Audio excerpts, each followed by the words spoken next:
নমস্কার বন্ধুরা, তন্হির পাকশালাতে সবাইকে স্বাগত। বেশ কয়েকদিন আমি আপনাদের সাথে পুরনো দিনের হারিয়ে যাওয়া ঘটি বাড়ির স্পেশাল কিছু রেসিপি শেয়ার করছি। আজকে ঘটি এবং বাঙাল সকলেই খায় এমন একটি রেসিপি শেয়ার করছি। তবে এই যে ঘটি বাড়ির স্পেশাল রেসিপিগুলো আপনার সঙ্গে শেয়ার করেছি, তাতে অনেকেই জানিয়েছেন যে এখনও অনেকেই বাড়িতে এই সমস্ত রান্নাবান্না করে খান। সত্যি ভীষণ ভালো লাগে।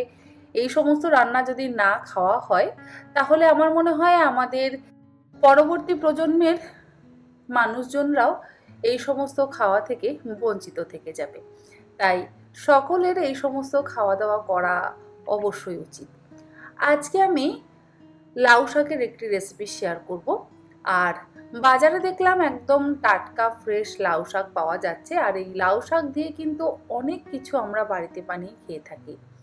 আজকে লাউ শাক দিয়ে পোস্তর একটি রেসিপি শেয়ার করব। এটাও কিন্তু খেতে অসম্ভব ভালো হয়। আবার এই লাউ শাক এবং লাউ শাকের এই কচি কচি নরম সুন্দর ডাঁটাগুলো দিয়েও খুবই সুন্দর নিরামিষ ঝোল বানানো যায়, সেটারও স্বাদ হয় অসম্ভব ভালো। আমি কিছু লাউ পাতা প্রথমেই আলাদা করে কেটে ছোট টুকরো করে কেটে নিচ্ছি। তারপরে ডাঁটিগুলোকে কেটে নেব। লাউ পাতা বা লাউ শাক এক একজন এক একটা বলেন, তো আমি লাউ শাকই বলি। আপনারা যদি লাউ পাতা বলেন সেটাও অবশ্যই বলতে পারেন। আর একটু ছোট করে কেটে নিচ্ছি।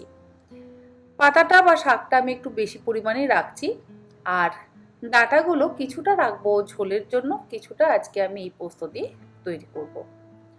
শাকগুলো ছোট করে কাটা হয়ে যাওয়ার পর খুব ভালো করে 5-6 বার জল বদলে বদলে ধুয়ে নেব। আর ডাঁটাগুলোকেও এরকম লম্বা লম্বা আঙুলের সাইজের করে কেটে নেব। ডাঁটার গায়ে যে আঁশ আছে সেই আঁশগুলোকে ছাড়িয়ে নিচ্ছি।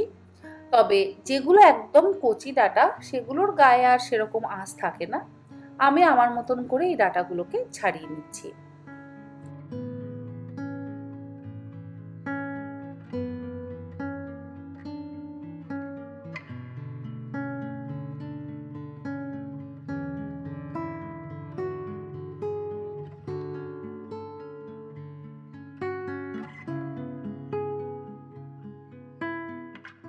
দেখুন, শাক কাটাও হয়ে গেছে এবং ডাঁটাগুলোকেও আমি লম্বা লম্বা করে কেটে নিয়েছি। এরপরে খুব ভালো করে ধুয়ে নেব। আর রান্নাটা করবার জন্য তেল কিন্তু অল্পই ব্যবহার করলাম। 2 থেকে আড়াই চা চামচ পরিমাণে সর্ষের তেল ব্যবহার করলাম। তেলটাকে খুব ভালো করে গরম করে নেওয়ার পর এর মধ্যে ফোড়ন দিলাম 1/4 চা চামচ পরিমাণে কালো জিরে আর 2টো ফাটিয়ে নেওয়া শুকনো লঙ্কা। কালো জিরে চাইলে আপনারা ফোড়নে দিতেও পারেন, আবার চাইলে নাও দিতে পারেন। ফোড়নের সুন্দর গন্ধ বেরোতে শুরু করলে একটা বড় সাইজের আলু লম্বা লম্বা টুকরো করে কেটে নিয়ে তেলের মধ্যে দিয়ে গ্যাসের ফ্লেমটাকে মিডিয়াম টু হাইতে করে দিয়ে মিনিট 3 সময় ধরে হালকা করে ভেজে নিচ্ছি।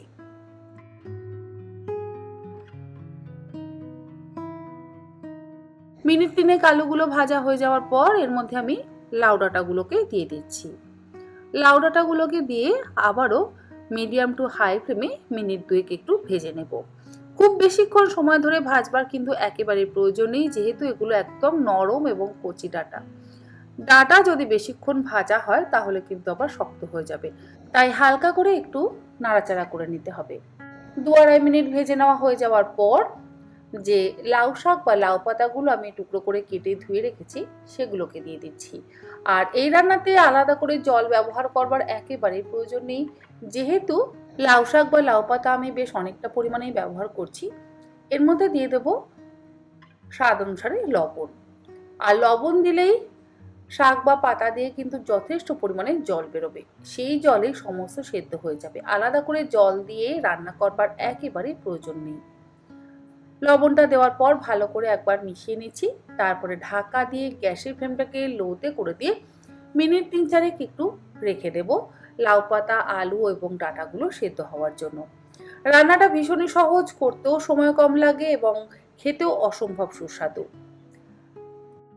লাউ শাক বা পাতাটা সেদ্ধ হতে হতে আমি গ্রাইন্ডিং জারের মধ্যে পোস্তটা বেটে নিচ্ছি। পোস্তটা একটু বেশি পরিমাণেই নেব, মোটামুটি ওই 3 টেবিল চামচ পরিমাণে পোস্তর মধ্যে হাফ চা চামচ পরিমাণে লবণ দিয়ে প্রথমে ড্রাই গ্রাইন্ড করে নিলাম।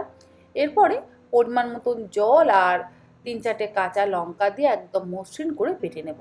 আপনারা পোস্ত চাইলে শিলেও কিন্তু অবশ্যই বেটে নিতে পারেন। আমি একদম মসৃণ করে বেটে নিয়েছি। অপরদিকে লাউ শাক বা লাউ পাতা আর ডাঁটাগুলোও কিন্তু একদম সুসেদ্ধ হয়ে গেছে। একটা আলু ভেঙে দেখে নিচ্ছি, দেখুন সুন্দরভাবে সমস্ত কিছু সেদ্ধ হয়ে গেছে। সেদ্ধ হয়ে যাওয়ার পর এবারে বেটে নেওয়া পোস্তটা দিয়ে দেব।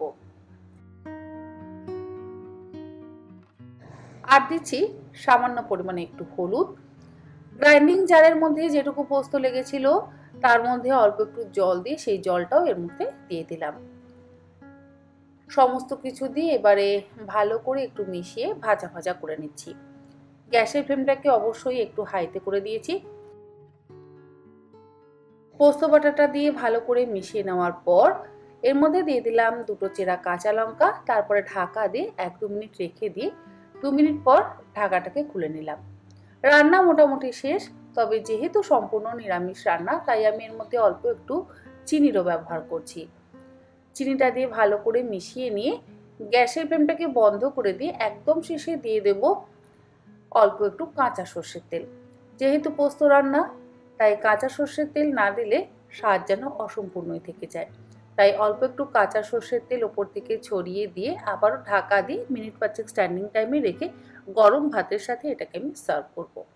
আশা করি আমার আজকের এই রেসিপি আপনাদের ভালো লাগলো। ভালো লাগলে আপনারাও এইরকমভাবে বাড়িতে বানাবেন। আর যারা যারা এই রেসিপিটা বাড়িতে বানান তারা কিন্তু আমাকে জানাতে একেবারে ভুলবেন না। আজ তাহলে আসি, আবার হাজির হয়ে যাব অন্যদিন অন্য আরও একটি নতুন কোনো ইন্টারেস্টিং রেসিপি নিয়ে। ভালো থাকবেন, সুস্থ থাকবেন। ধন্যবাদ।